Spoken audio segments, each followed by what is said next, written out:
Okay, so our final panel session today is where we get down into a little bit more of the detail of what's going on and what's affecting the city's future. This is gold plating or lead weighting, how to make financial regulation work for UK or EU growth. It's obviously a huge issue, as we all know, for all the firms in the room and around us. So we heard, for instance, a couple of weeks ago, Douglas Flint talking about the risk aversion that we're seeing in the financial sector because of the weight of regulation. Immediately, the response from Andrew Tyree of the Treasury Committee was, show us the evidence. Well, we'll get some of the evidence today from our excellent panelists as we discuss these issues. On my far right is Chris Allen, who's the Group Head of Regulatory Policy at Barclays. To his right is, my immediate left is Mark Bolliat, who's the Chair of the Policy and Resources Committee at the Corporation of London. To my right is Anthony Belchambers, who's the founder and Deputy Chairman of the Cross-Border Regulation Forum, and also a founder of the Futures and Options Association, which is now FIA Group. And my far right is Hugh Saville, who's the Director of Regulation of the ABI. I'm going to ask Chris to kick things off with his high-level view of the issues on gold plating and regulation. Thanks very much. I take high-level view as an invitation for brevity, which I shall acknowledge. It's a brave notion to have a session focused on regulation at the tail end of the day, but I shall do my best to make it as interesting as possible. So I think the first thing I want to say in the context of this particular topic is that I think it's worth framing the question about the regulation of the financial services sector, and I'll make a few comments which are idiosyncratic to the banking sector. Through a number of lenses. I think that the volume of regulation that is already on the statute books and which is to come is absolutely immense. It's inherently international, a lot of it, though some of it is idiosyncratically domestic, which will create challenges. It is complex and it is profoundly interconnected. But the lenses through which I'd like to frame my comments over the course of the next few minutes, I'd encourage you to think the following thoughts in mind. The first is, there is, in my view, a significant reduction in bank balance sheet capacity to help drive areas of economic growth.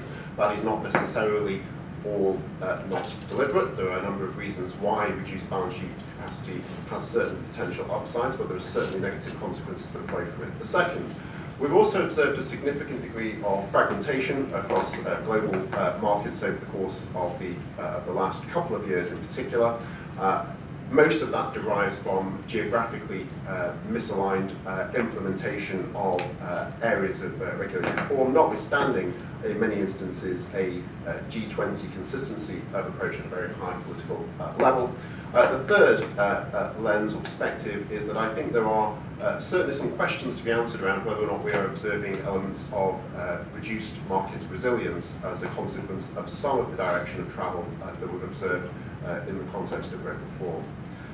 What are the key conceptual categories of regulation and regulatory change which the industry has been contending with? Well, the first one is, by definition, idiosyncratic to the banking sector because it's bank structural reform, which of course does have ramifications more widely across the market. It's interesting to note that the bank structural reform agenda, of course, is not a G20-derived reaction to the financial crisis. Obviously, the UK has its own idiosyncratic view of the future desirable state of banks. The European Commission and authorities generally possibly have a perspective on that. It remains unclear as to where they're going to go with their bank structural reform agenda. And of course, the US has gone in a very different direction completely. Related to that, though, I would say questions of resolution of too big to fail institutions and a substantially revised international regulatory capital leverage framework applicable to the sector are hugely influential in terms of driving bank behaviours and interaction with the real economy. The second major category, bunching all of those first ones together, I would say, is the development of shadow banking, or to use the more politically acceptable term now, sustainable market-based financing solutions in regulations and others. I think there is a fear there is something inherently nefarious about the concept of shadow banking. That may be correct, but I was corrected on a couple of occasions as a recent IOSCO meeting where I used that term. So sustainable market-based financing It is. The third category I would describe as microstructural regulation. I put a lot of things into that bucket which we would think of and associate with Title VII of Dodd-Frank Act in the United States, and also the EMIR and MiFID regulations here in Europe, so things like mandatory clearing, mandatory use of particular venues for the execution of different transaction types, non-cleared margin rules and things of that sort. And then the final category I would think of as the theme of enhanced customer protection and conduct-related regulation, which of course is highly significant. Now, why do I say that these are all interconnected? Well, I'll just give a couple of examples to illustrate the point. The first, and these are perhaps self-evident, so I should agree. The first is, you can't think about things like the impact of Basel III on financial markets and how we think about extrapolation of current balance sheets in terms of the impact of a whole bunch of regulatory capital rules, without also recognising the fact, of course, that you have a securities-based body of regulation which is changing the fundamental paradigm of those markets simultaneously. So they are profoundly interconnected. What do I mean? When you look at things like Basel III, it naturally incentivises shorter dated derivatives, collateralised derivatives, standardised derivatives, the non-mixing up of currency pairs and things of that sort. But of course you have to look at the question therefore in terms of how that impacts bank behaviour, market behaviour more generally, and the shape of the financial markets, also through the lens that those are increasingly cleared markets by reference to a completely independent body of regulation, much of which is derived from the G20. I also think that it's important to think about things like structural reform by reference very much to the parallel regulatory capital and leverage agenda, which is part and parcel, a very major component of how we're thinking about dealing with too big to fail and the resolution agenda more generally. So if as an institution such as the one that I work for, you're very heavily engaged in thinking about what the future balance sheet and construct of the organisation ought to look like, looked at through geographically compartmentalised entity lenses, which of course is a requirement amongst others the banking format here in the UK. To do that without simultaneously thinking about the standalone impact of leverage and revised regulatory capital frameworks to those entities would be misguided at best. They all, of course, have a huge impact in terms of the allocation of available capital for the funding of the assets which the institution will look to have and engage with going forward. None of those things are necessarily wrong. There is nothing right or wrong about anything I've just described, but it is profound in terms of the impact that can have in terms of how banks think about asset deployment, capital deployment, and geographical and sector business focus. What does that mean? Well, of course, it foregrounds not just the need for banks to think in a joined-up way about securities regulation, microstructural regulation, prudential regulation, and things of that sort. That's all self-evident. But it generates a parallel need, which is pretty much the same on the part of the public sector, to make sure that central banks and securities regulators are adequately joined up in terms of their understanding of the impact of various regulatory reform dossiers that they are driving forward.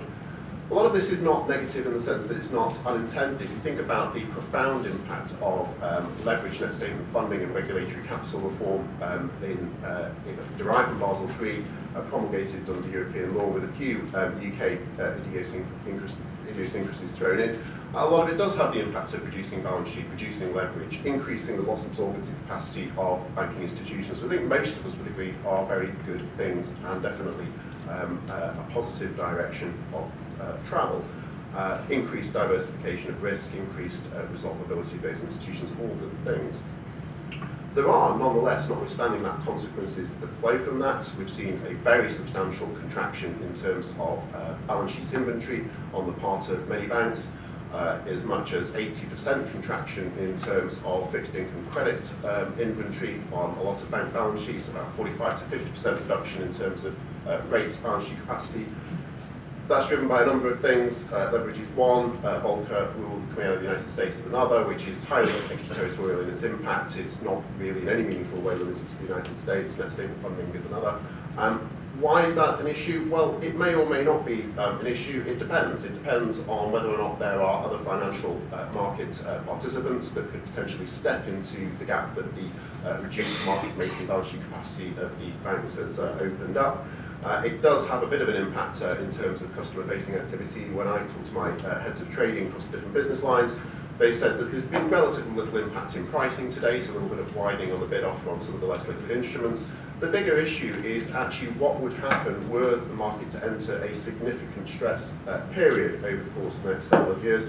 Would the banking sector and the bank balance sheet capacity be there to facilitate a fundamental risk transfer in the way that it pretty successfully did over the course of the last 3 or 4 years? So there are a ton of things, as we all know, that the banks have done very poorly indeed over the course of the last few years, but facilitating through the warehousing capacity of their balance sheets the ability of other financial market participants to realign their risk portfolios was something that the banks have done by and large pretty successfully, and I think their capacity to do that going forward is open to question more now than perhaps it's ever been. So a final comment, which is about international coordination or cooperation of regulation, and this ties into the points I made about the fragmentation of the international financial markets. Where are we seeing examples of that, and what do I mean? Well, I think that the regulation of the swaps markets is a great example, and the reason it's a good example is because those are inherently international markets. There is no concept of a UK swaps market, or even quite frankly a European swaps market. It is by definition a global swaps market, and therefore to the extent that there are regulations which are being promulgated in Europe, in the UK, in the United States, which are not entirely compatible with each other, that is a potential source of risk. Is that a theoretical concern, or do we see it in reality? We see it absolutely in practice. Recognition of clearing houses in the United States by the European authorities is still an open and highly problematic issue, which could have profound ramifications for the European banking sector in the North American markets. We've seen aspects of the Dodd-Frank legislation looking at it the other way around in terms of their requirements to execute transactions on what they call swap execution facilities, has driven a fragmentation and an isolation of US person order flow from rest of world client interaction. So there are real examples, not theoretical, where we see that the extraterritorial tendency of both the European lawmakers and also their counterparts in Washington drives, in certain instances at least today, insoluble conflicts of regulation for institutions trying to operate on a cross-border basis. Why does it happen? Well, I think it's fundamentally the fact that most regulators by definition are national in their perspective, most GSIBs by definition are not, and resolving that tension is highly problematic. Final comment then is just in terms of where are we in terms of this driving change across the banking sector. If we are halfway through in terms of the scale and volume of regulatory change which is going to impact the financial markets, I would be surprised. I think we've got a good 5 or 6 years to go, a very profound impact in terms of the conclusion of what we might generically call the resolution and capital agenda as it impacts particularly the banking sector, and what all of that will mean in terms of capacity of the banks to play the important role which I think most of us would recognise they should perform in a healthy economy driving the economic agenda, I think will be driven in part by the final calibration of a lot of those regulations, but also the capacity of the shadow banking sector or the sustainable market-based financing providers of this world to be able to perform a role in terms of the development of non-conventional bank lending in Europe, which to date at least is a materially underdeveloped market, certainly in comparison to the United States. Thank you. I'm really pleased to be involved in this panel on gold plating because I actually am a regulator, have been a regulator, indeed wrote a book on regulation published by the Policy Exchange, which now seems to have disappeared from view. Not the Policy Exchange, my book. One can spend a lot of time debating what is gold plating, and there are many different definitions. To me, it's either an official wish for certainty, and if I can take an example, a European directive requiring something to be done regularly might translate in British civil service terms to every other week. You know, that is one example of gold plating. The second and most important is where compliance measures are put in. And that can be gold plating. They can say we've got the same rules as everybody else, it's just we're enforcing them. What gold plating is not is a deliberate policy decision to go beyond what is a European directive. That is called a domestic policy decision. And let me illustrate those points by reference to the famous Working Time Directive, which in practice has zero influence on any sensible business. And I did run the trade body for Gangmasters for 6 years, and we didn't find the Working Time Directive to be the slightest problem. When it was introduced, and Vicky may correct me if I'm wrong, the official estimate was a cost of about £6 billion. And that was made up of two components. The first was compliance. i.e. the British government requiring the recording of information. That was dropped. So that was the end of most of it. The second bit was the British government deciding that the holidays a year did not include public holidays. So in other words, the British government added on 7 days holiday to the EU minimum. That is a policy decision. It is not gold plating. It is a policy decision by a government to do something that it did not have to do. One may call it gold plating, but it's a policy decision. That's the critical point. It's really important that regulation is used in itself. It does not have to have the word European in front of it. I understand that for a time when Nelson Mandela was in prison, most South Africans thought that his first name was Free. So in the same way as you get people being unable to use the word regulation without putting European in front of it, we really need to understand where regulation comes from. You have global regulation, solvency, liquidity requirements that came from the G20, and it is Basel III that is being implemented through CRD4. You have national legislation that's got nothing to do with Europe, Vickers, although that may be influenced by Ickenham, the mortgage market review. You've got EU regulation that we would have done anyway, but we can blame Europe, which is great. And you've got EU regulation which we would not have done. And unpicking those four is very difficult. Now clearly regulation should be proportionate. Nobody would ever disagree with that, but everybody would disagree with what we mean by disproportionate. To some, if there's a problem, you need regulation, regardless of the problem.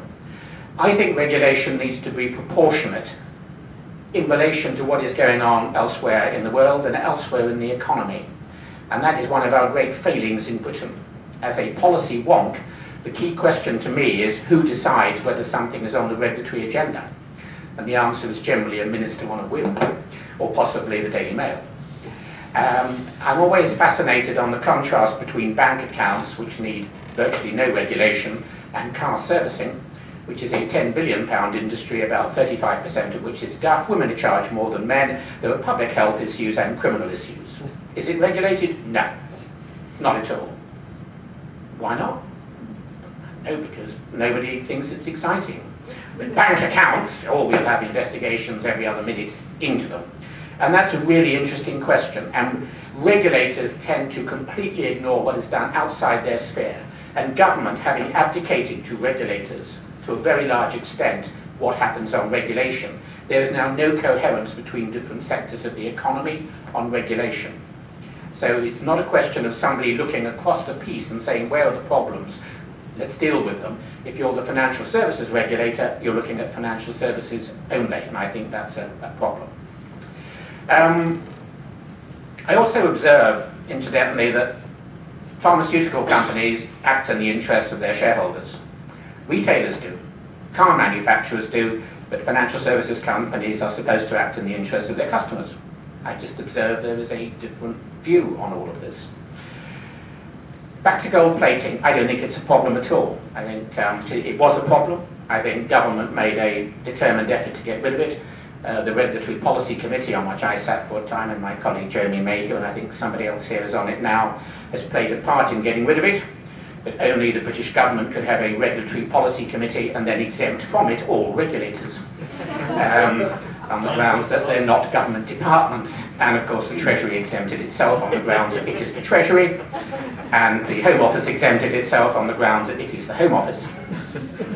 Slightly cynical comment. So where's the problem on regulation? I think I agree a lot with what Chris has said. It is the weight and the change and the cumulative effect of regulation. You Google demands for tougher regulation and it'll go off the scale. And we keep wanting to put on more and more regulation on anything before the last lot has come in. Because actually it works with the press. We have a problem, we have a crime, let's have tough new laws. That's it. We have tough new laws on knife crime every 2 years. And we're having tough new law on terrorists now as well, and we're going to have tough new laws on banks.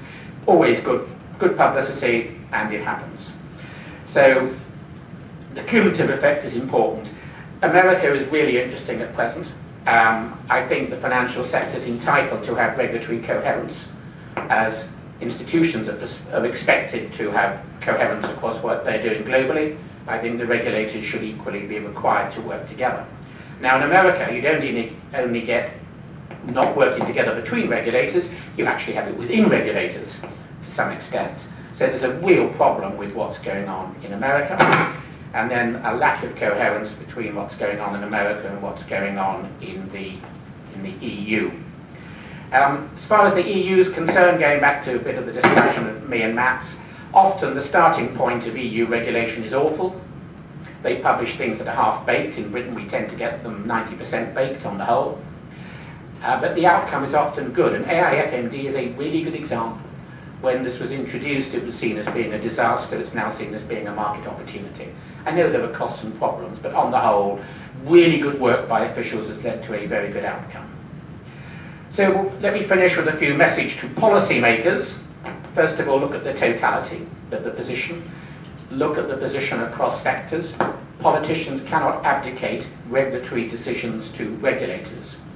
They must have a role themselves and not leave everything to the regulators. We've got to seek coherence with the United States. We've got to look at the international position, and I look at what we've done on bank branches, where because of the threat of losing Chinese banks to Luxembourg, we are changing our regulatory policy, and very sensible too. And obviously we've got to be outward looking and remember the competitive position of Europe. Finally, a message to business. First of all, get a decent PA system. Second, from my experience, most gold plating is by businesses. And it is by businesses aided by lawyers, occasionally, and by consultants, and by compliance people. You ask a business for its views on where there should be cuts in regulation, and you're likely to get a deafening silence, because to many businesses, the fact that they've had to implement them means it's called a barrier to entry, and they do not want somebody else to get in. So whenever you ask businesses, what regulation do you want removed, you tend to get a bit of a silence. Compliance people, and I'm not being too unkind about lawyers, we are in Eversheds. Yeah. Let me give a City of London example, talk against ourselves. When the government sensibly reduced some of the CRD checks in relation to school governors, our initial reaction in the City of London was to reimpose them with bells on. We can't have a lessening of protection for our people, even though a recognition that the previous system completely failed. Now actually on that one we resisted it. But I've seen it happen in other areas as well. You know, we can't lessen regulation. And if the regulation says the water in the toilets has to be, or the bathroom has to be at a temperature to stop people getting whatever they get from water, you can guarantee that there will be guidance that says 50 degrees, a compliance manual that says 60 degrees, and Fred, who does the thermostat, saying it's more than my job's worth if it falls below 80 degrees. Okay, and that happens. And it's the job of business to say, it's no good you telling me this is European regulation, show me the words. It's no good you telling me the act, show me the words. But having said that, particularly in the financial services sector, the fact is that for the most part, institutions are caught not on substance but on process. And that has made everything incredibly defensive of having to document everything that you do and spell it out. And a lot of what's being done is done for compliance purposes, not for substance. End of my rant. Well ranted. Thanks very much, Mark. Shall I try and speak through this without touching it, and hopefully it might work. It may not, but we'll try. There are three questions that the panel was asked to look at. I mean, the first one was, is the regulatory change agenda gold-plated or lead-weighted? And the second one was, what is the impact of that change agenda on growth? And the third one was really, how can we enhance the UK capability and its advocacy in the EU? I'm going to shift that third question to say, how can the industry actually make a credible case, because it's in a difficult position. So, the first question, is it gold-plated or lead-weighted? And my argument was, it's both. And the reason it's both, and I take a different interpretation of gold-plating, as one can do, to what Mark has said. And that is, it's gold-plated for customers, and it's lead-weighted for providers, which means that, because of the pass-through burden and the pass-through cost, it's actually lead-weighted for customers as well. So they don't get away with actually taking that burden on. If you're a customer, for example, you get higher standards of suitability, higher standards of investor protection, rights of compensation, reduced counterparty risk, recapitalized banks, reduced bailout risk for taxpayers. But in other sense, how does that work out? How does that spin out for the providers? Very differently, because what it means for the providers is more capital is given over to prudential rules, effectively, higher costs all round, lower revenues all round, and more compression on risk and innovation. So I'm taking a slightly different spin on what we mean by this. And the reality is that super safety does not come cheap. It's a very expensive business. So the reality is, who is going to pay for that? It's a pass-through cost for the customer. That's the reality. So what we have is a sort of curious tension which is taking place. And it's something that Vicky said about, if you like, the sort of the schizophrenia that sits at the heart of the regulatory change agenda post-crisis. Because on the one hand, what we're saying is, hang on a minute, we must have a super safe markets, we must have a super safe system, look what's happened. Then you have the pro-growth policies of governments, which are demanding that more risks are run, more loans are made, and everything else. And then you have all the needs of the customers who are now operating in a global real economy. So they need access to different products, they need access to different markets. So you've got a real problem here in public policy tensions about what do we actually deliver on, and how do we get some sense of proportionality out of this. The impact on growth. Well, if you talk to some people, they would say, would they not? Well, stricter regulation, that's got to be good. Better protection for customers, that has to be good. That surely means that we're going to grow market confidence, more market rules, more controls on markets. More market confidence means, of course, more growth, more market activity. Fair enough.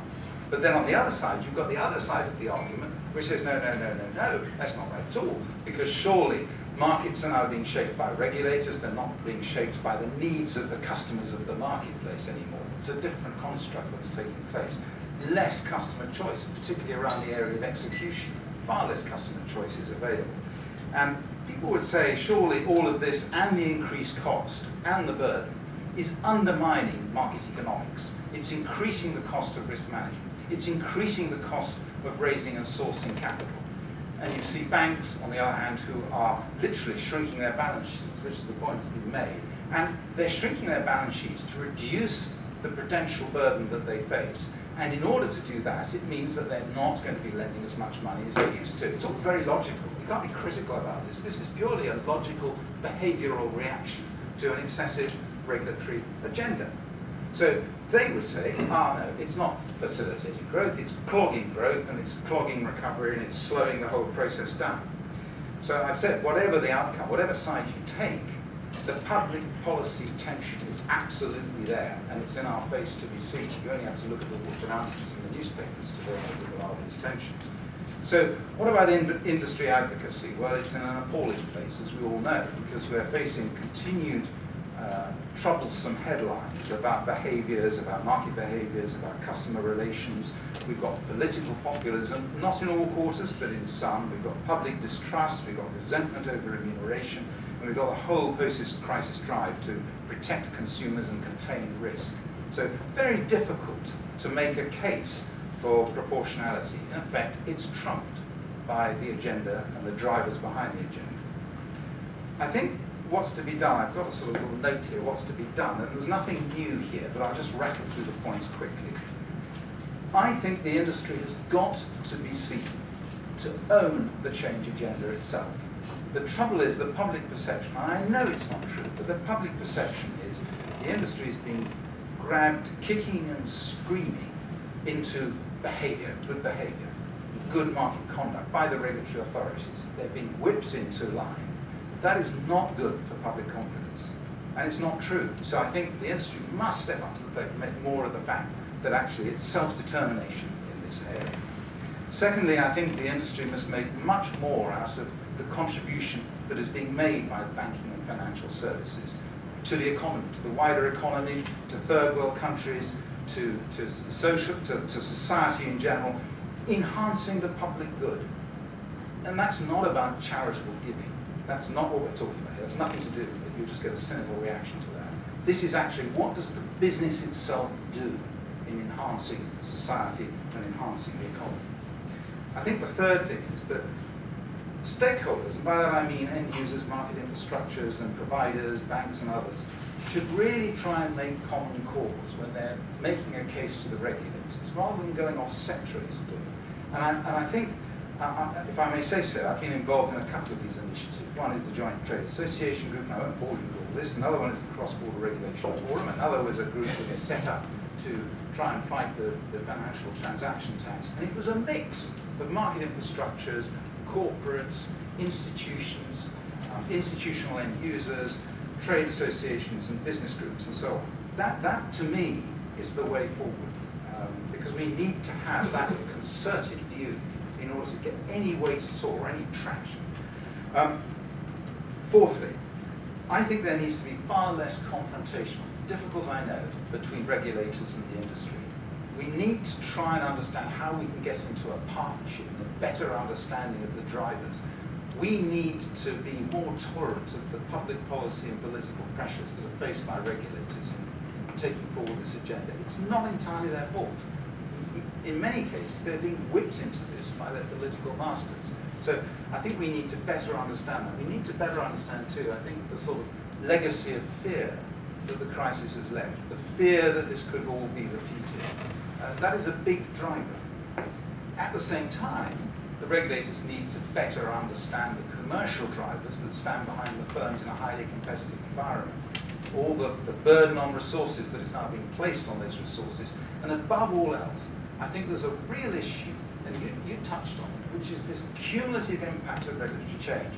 There is serious regulatory fatigue setting in. I think a lot of people are getting increasingly fed up with the flow of changes, major changes. They have to think about the consequences of those changes in a commercial sense, not just actually implement.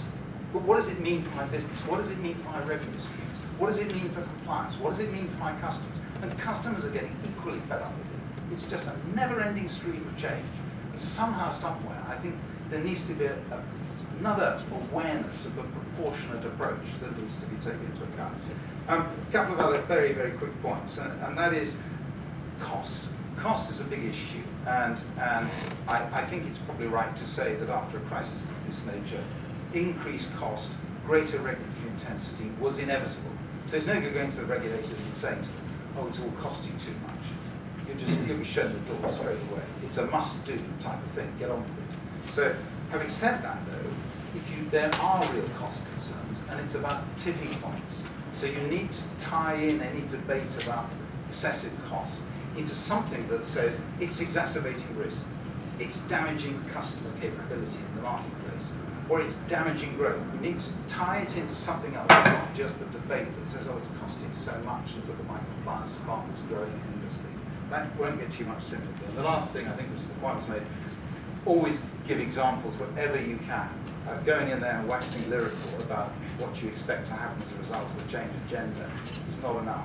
Now, you need to give evidenced cases and examples as best you can of why it's not enough. Get them thinking about it, get them understanding the need for proportionality. I think I'll probably stop there. I've said enough. Thank you very much. Thank you. First, I think we need to be a bit cautious about claiming a relationship between financial services and growth in the real economy. I know the theory, financial services drives growth. Actually, we live in strange times at the moment, and I wonder if this holds at the moment. We have this very welcome, if surprising, bout of growth in the UK.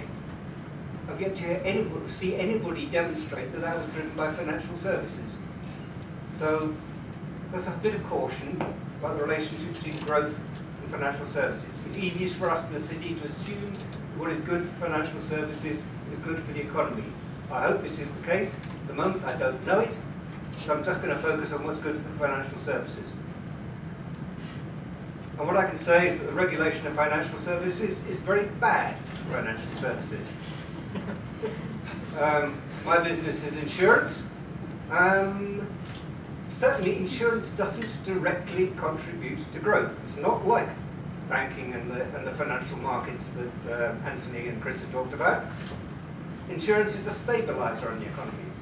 It allows business and households to take on risks they otherwise wouldn't. So it's indirectly helpful to growth.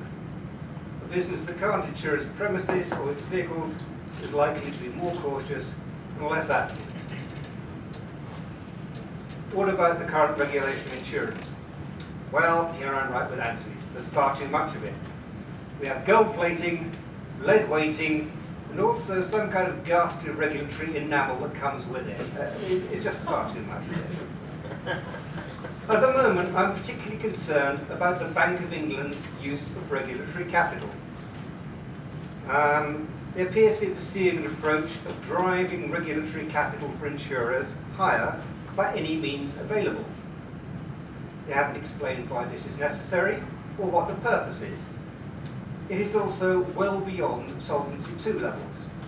It's easy to blame everything on Solvency II. In this case, it's perfectly simple. No, it's the Bank of England. What this will do is to make insurance more expensive and to restrict choice. In other words, it discourages people from insuring themselves. I really don't see how this contributes to the bank's objective of financial stability. Eventually, those allocating capital to insurance will find that there are more favourable locations than the UK in which to do so. Reinsurance is international. Even household insurance can be run from anywhere in the EU if you so wish. However, insurance does make a contribution to growth as investors. Where some of the major institutional investors still in decline, terminal decline probably, but we still invest over £1.8 trillion at the moment. And here, in our role as institutional investors, I think the big mischief is regulators' desire to limit us to so-called safe assets. Frankly, I don't believe there is any such thing as a safe asset. But still, regulators believe it, so it has to work with the fiction. What do we face? Higher capital requirements on investment in infrastructure bonds and securitization. Restrictions on the number of BBB bonds we can buy. Limits on the assets permitted for unit-linked insurance. And all this comes on top of a prudent person principle that any sane person would have thought sufficient to regulate insurers' investment behaviour. The effect overall is to drive insurers into govies and top-rated corporate bonds. There is clear evidence for many years of insurers' retreat from property and equities, assets that our long-term business model make us really quite well adapted to hold. The regulator's intention is safety, but the effect is to reduce payouts to savers and to restrict the flow of funds to the economy. So I think it's really essential that regulators consider all impacts of their measures, not just the ones they are interested in. So this isn't really about maximising growth within the constraints of regulation. It's about regulators considering the impact on growth of regulatory measures before they are launched. Regulators like to argue that financial stability is a prerequisite for growth. This is just economically illiterate.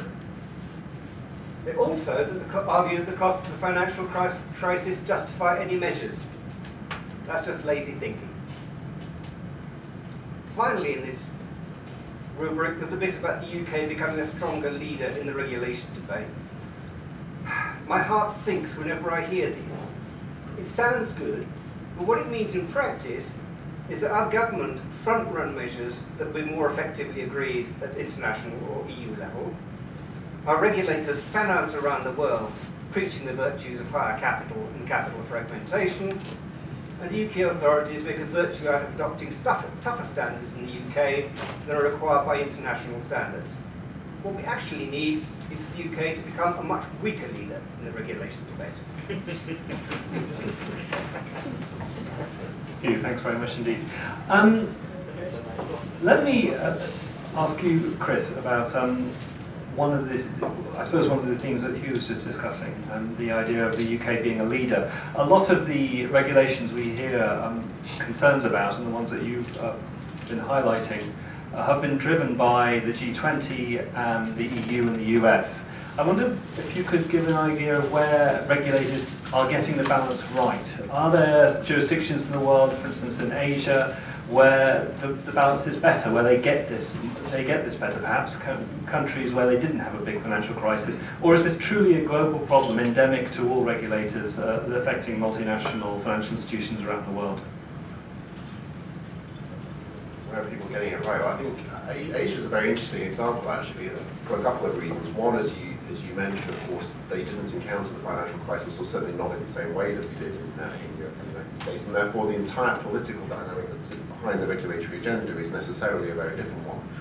I think there's also an element of wait and see, which has been played by some of the regulators in Asia. It's not necessarily a question there of regulatory arbitrage, although some people think that's part of the play. I actually think, being slightly more charitable about it, there's a little bit more along the lines of it doesn't make sense for the Asian regulators to front-run the United States and Europe, otherwise the policy's going to have to change everything down the line.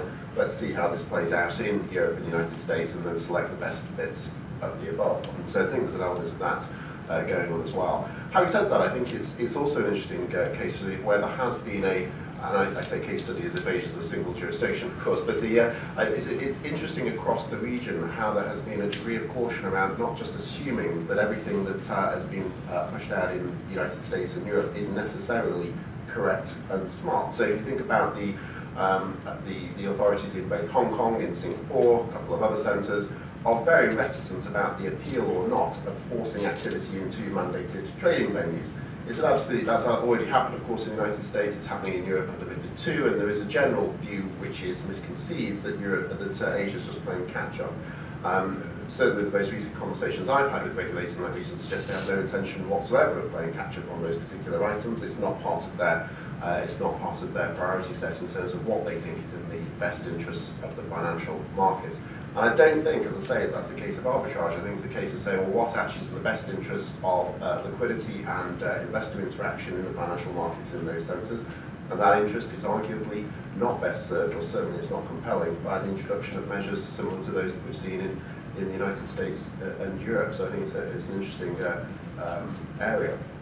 I do think it ties into a wider question, though, which is this point around international coherence in the approach to regulation. One of the big topics which is still outstanding, and it forms part of the resolution agenda, is something the Financial Stability Board has been kicking around for some time now, and really struggling to get to agreement on, which is about the amount of non-regulatory capital, additional capital, that major banking institutions ought to hold.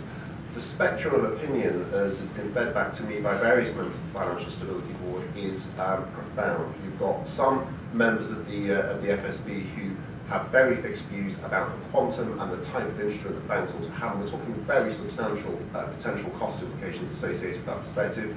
You have other regulators in a couple of fairly prominent jurisdictions who think the whole thing is bonkers and we shouldn't be doing any of it at all. So actually the spectrum of outcomes is such that although it's one of those areas that we'll no doubt see announcements on in G20 in Brisbane this November, I suspect they'll be somewhat watered down in terms of concrete agreements internationally as to the route forward.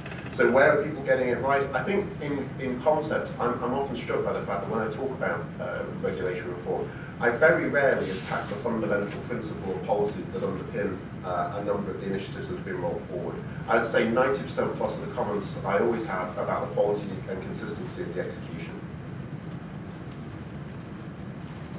I'm just going to add a very quick point. Producing a common rule book is dead easy. Producing a common compliance manual is fairly easy. Getting a common approach to compliance is impossible. And the more that we actually get the common rule book, the more the problems will actually shift to enforcement and monitoring. And that's a real issue. I think, in a way, that the notion that common rules mean a level playing field, they absolutely don't. You know, if you have common rules but half of the people aren't playing to them, it's a massive advantage, or it can be a massive advantage to them. And when you look at different approaches to enforcement that may be incredibly well intentioned, they can have a massive effect on competition, between different jurisdictions. So that's the only point I would add, and it really is, very difficult to see how you get that one right, because it partly depends on a country's legal system, generally. It depends on its approach to enforcement. Years ago, I did a fair bit of work on consultancy work on housing finance.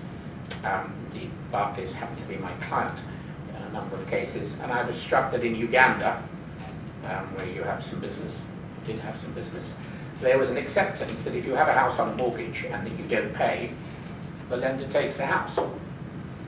In Egypt, there's the opposite assumption. Doesn't matter what the laws say.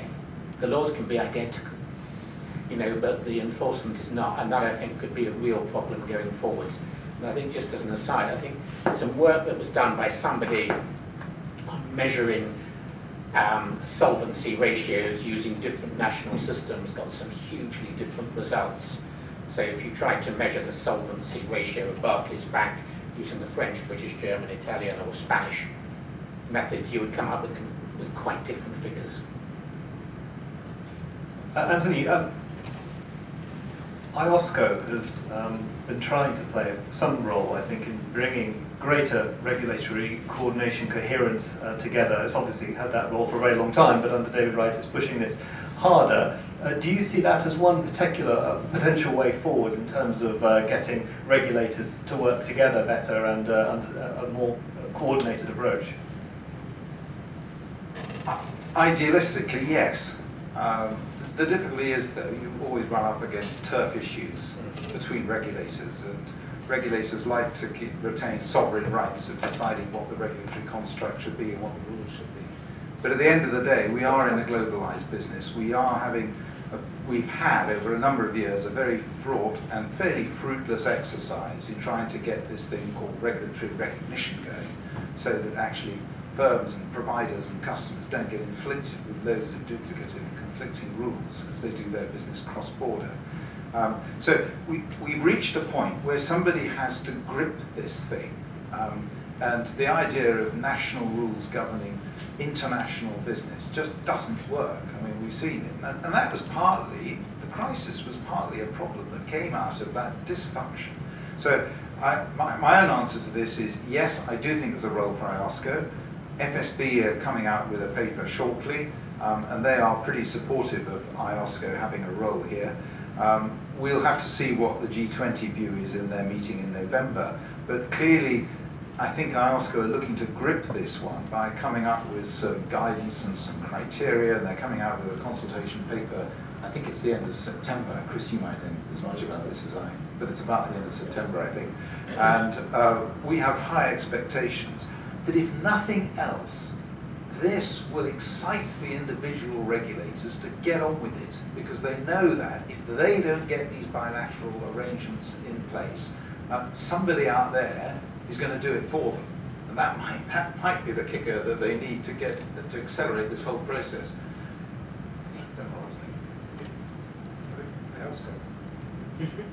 No, you don't have to comment on that. More generally, in terms of where's regulation, where they're getting regulation right. Internationally, yeah. Ideally, there'd be some international regulation of insurance, I suppose.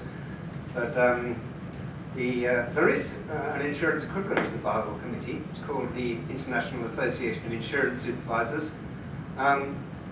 It works in the same tower as the Basel Committee, whereas the Basel Committee has spacious offices on the first floor, looking over the most salubrious part of Basel.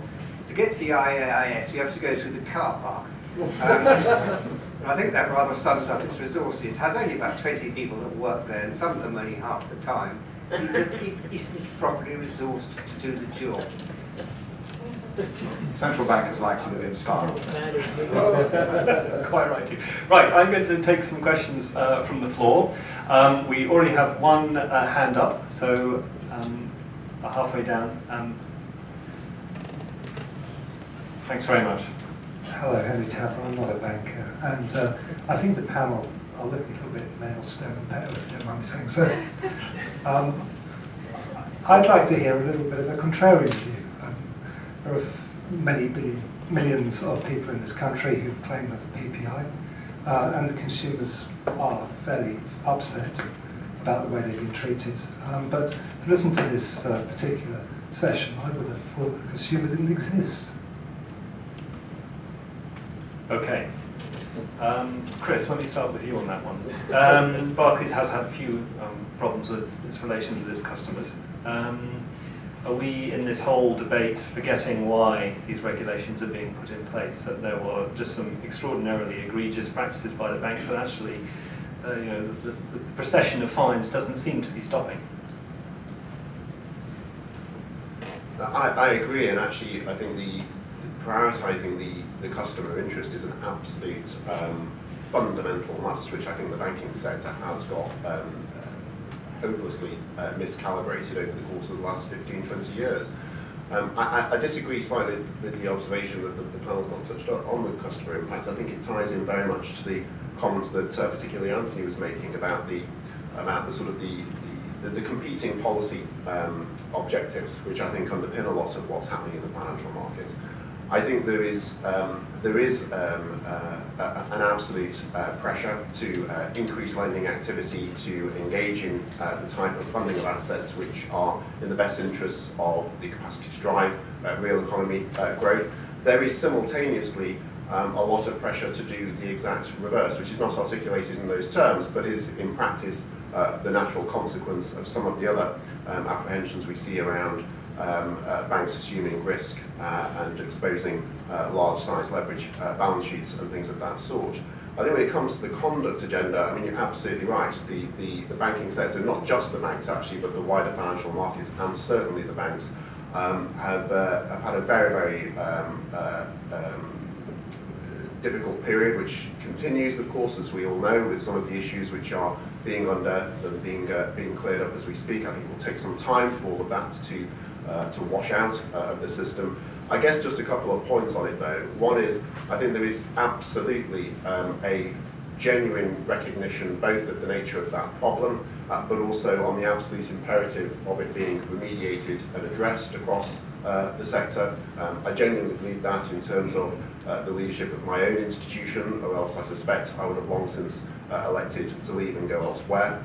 But the second, and it's related and it's directly on your point, is that obviously the customer interest sits at the heart of that. It can be the customer interest both in terms of the conduct and the way in which one interacts with the client. It can be indirect. It can be the customer in the sense of how the wider strategic positioning of the bank is in the service of the interests of those customers, indirectly in terms of the funding of the kind of assets which those customers want in terms of the services they get from the banks. So I completely take the point in the sense that the customer interest is absolutely key. I would perhaps just challenge that that's not embedded in, I think, a lot of the comments that have been made by the panelists today. I was running the ABI when some of the PPI mis-selling, I think, began. It's interesting that PPI mis-selling occurred at a time when that activity was fully regulated, and it wasn't actually invisible.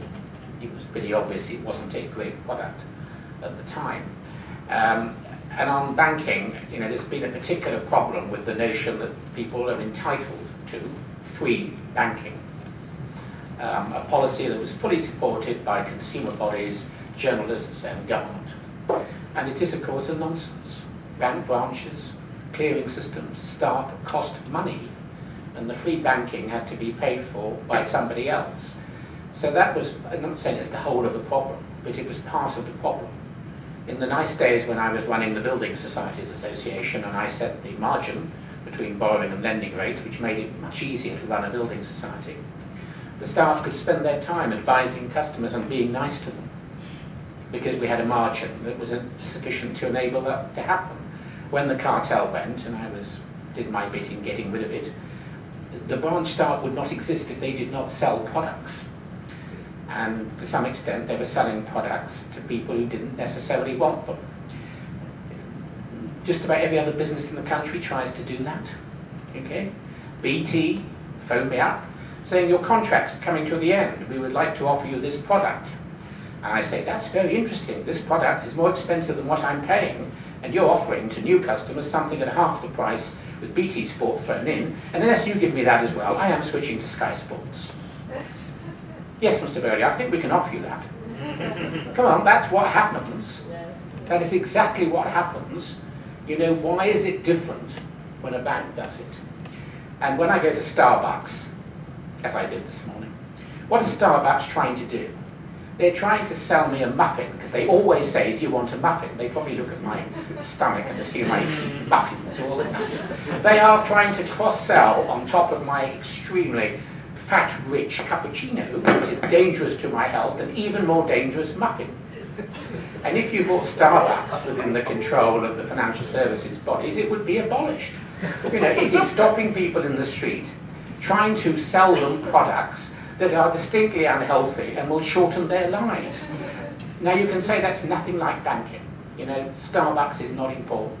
Banking is, possibly, not on current accounts. So yes, there's been mis-selling by banks, no question about it, PPI and many other things as well. You know, but that has happened in other sectors as well. And if we could get back to honest banking, meaning charging for the current account service in a transparent and open way, it would be then probably easier for banks to do what they need to do without having to sell things to people who don't need them. Certainly in my building society days, in my view, the driving force of profitability was inertia.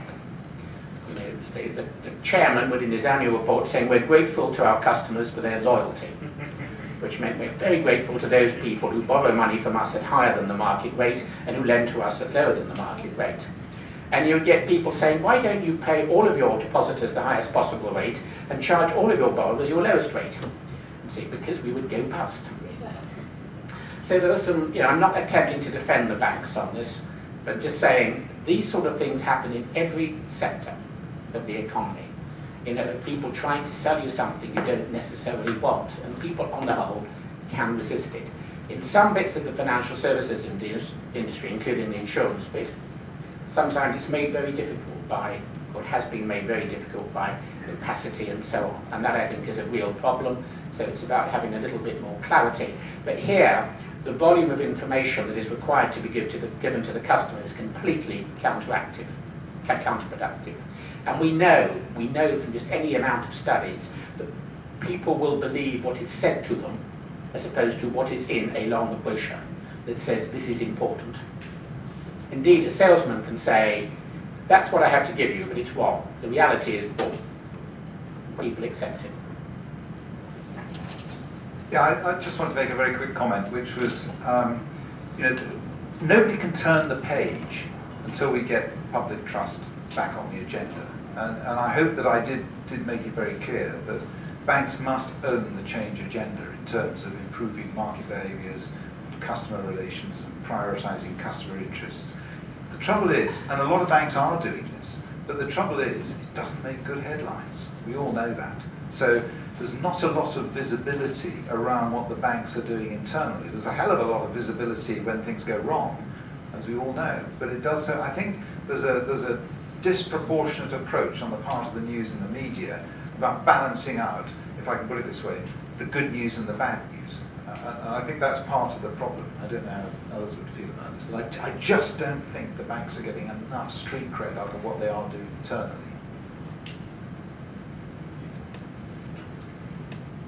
I just disagree with the premise of the question.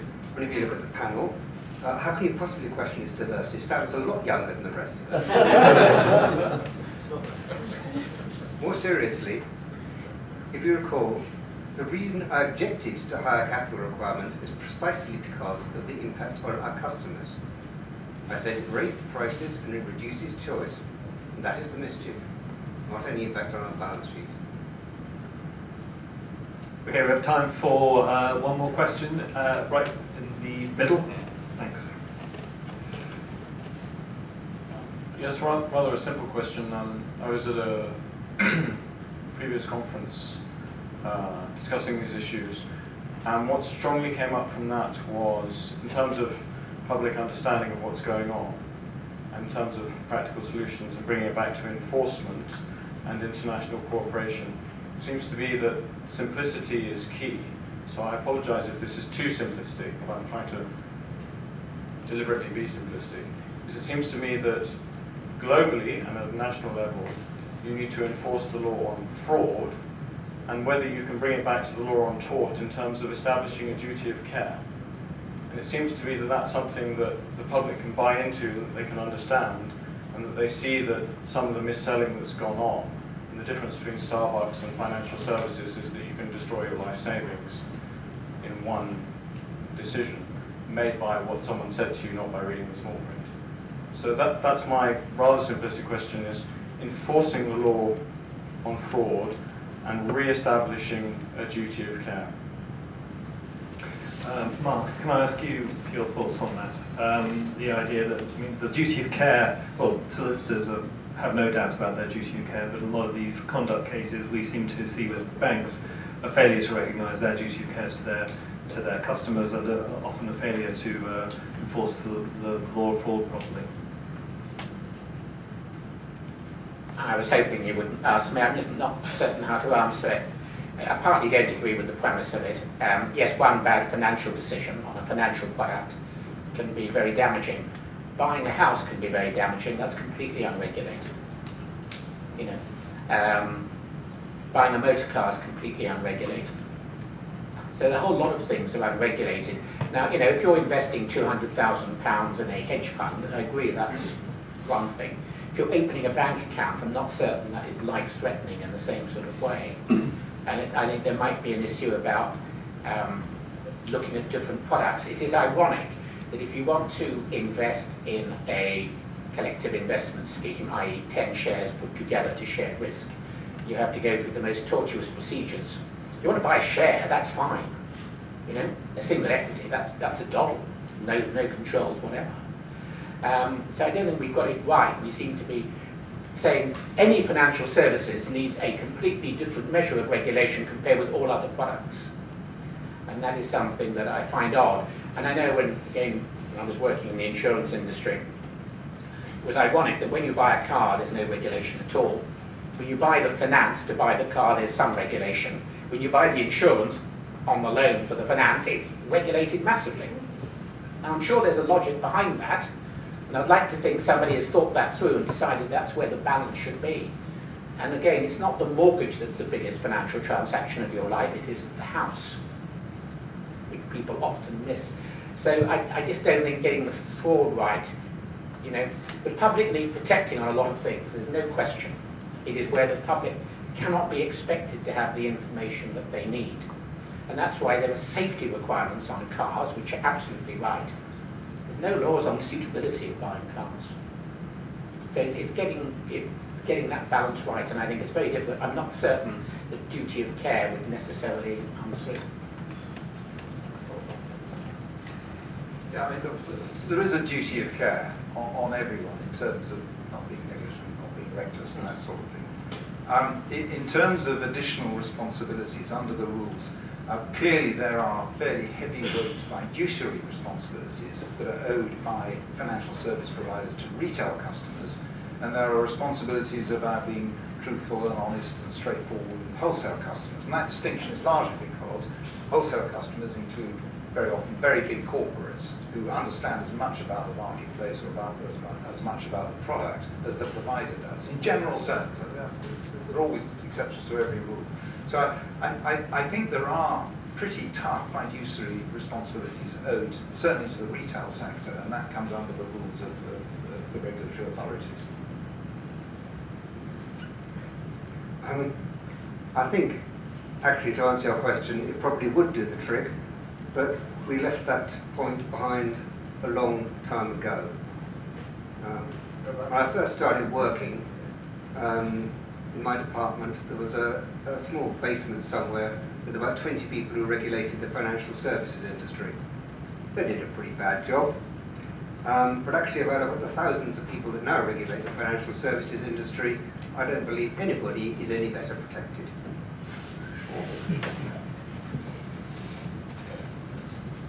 Yes, I think it's a couple of thoughts. One is that we have to be quite careful to maintain the perhaps self-evident distinction, but it is worth just stressing between some of those profoundly high impact elements of the regulatory change agenda, which impact the fundamental shape and construct of bank balance sheets, the capacity to support real economy activity and so on and so forth on the one hand, and then the hugely problematic but very different universe of conduct related and sort of type of activities on the other. I mean, they clearly are very different. And my view is that there absolutely ought to be and should be no place whatsoever within the financial markets, whether it's in the banks or elsewhere, for fraudulent activity. I think it goes to the question of do we believe there are adequate mechanisms legally already in place to pursue and close down that type of activity. I think there possibly are, but to the extent there are gaps, then the question should obviously be addressed at a legislative level, but I think there is perhaps a case for saying over the course of the last few years that there hasn't always been the level of supervision and particularly enforcement in relation to powers that already exist, quite frankly, in relation to some of those activities. Final thing I'd say though is we've also seen, and I think it goes to the point about the industry trying to get its own house in order here. If you look at things like the Lambert Review, which has recently recommended a new body, that's essentially a panel or a review and a series of findings that was pushed by the chairman of the banks themselves. And yes, of course, there's a very keen public sector interest in where it's landed, but that absolutely drives to the concept of enhanced professional standards across the sector, which is obviously really talking about an area of activity which falls well short of fraudulent type activity. I'm talking about regular customer interaction and so on. But I do think it's an example of one of those things that, yes, it's been covered in the media. We've got a few column items on sort of page 10 or whatever of newspapers, or whatever, but it hasn't really been foregrounded, perhaps because it's not particularly exciting or interesting, but actually it is a significant commitment that the chairman from a number of the major institutions have made in terms of driving the direction forward for their respective firms. Thanks, Chris. Well, dusk is falling on the City of London. The room is getting increasingly dark, so I think that's our cue to draw today's conference to a halt. It's been a really fascinating canter through a number of major issues facing the City of London, and I do have a few thanks briefly before we leave. Rebecca Haynes at Eversheds, and Eversheds indeed the firm, for hosting us today. Helen Roberts at Law Society, Portia Swales, Hannah McNulty, and Olivia Blair at the Policy Exchange, and then Mark Bolliot's team and everyone at the City of London. Finally, thanks to all of you for coming along. Please join me in thanking our panel.